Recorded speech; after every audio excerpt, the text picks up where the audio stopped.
हिंदी भाषेला म्हणजे गंमत बघा, एखाद्या भाषेला जर समजा अभिजात भाषेचा दर्जा द्यायचा असेल तर त्याला कमीत कमी 1400 वर्ष जुनी ती भाषा पाहिजे. बरोबर ही अट आहे कमीत कमी. म्हणजे हिंदीला अभिजात भाषेचा दर्जा मिळायला अजून 1200 वर्ष आहेत. 1200 वर्ष आहेत आणि ती भाषा तुम्ही आमच्या लहान मुलांवरती आणि आमच्यावरती लादणार. हिंदी या भाषेमुळे हिंदी चित्रपट सृष्टीतल्या नटनट्यांचं भलं झालं, याच्या पलीकडे कोणाचं भलं झालं जरा सांगा मला.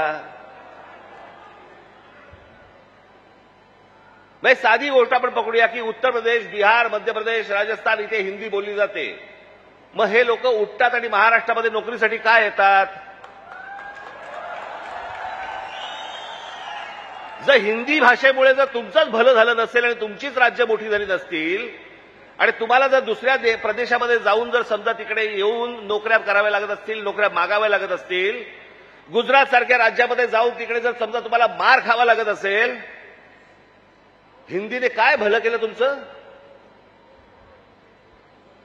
कोणती भाषा घेऊन बसलोय आपण?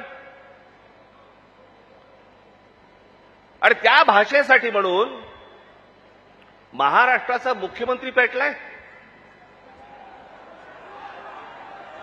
मला कारणच नाही कळलं.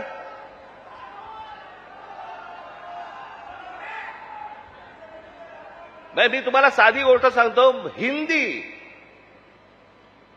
ही या देशात कोणाचीही मातृभाषा नाही. हे पहिल्यांदा सर्वांनी लक्षात घ्या.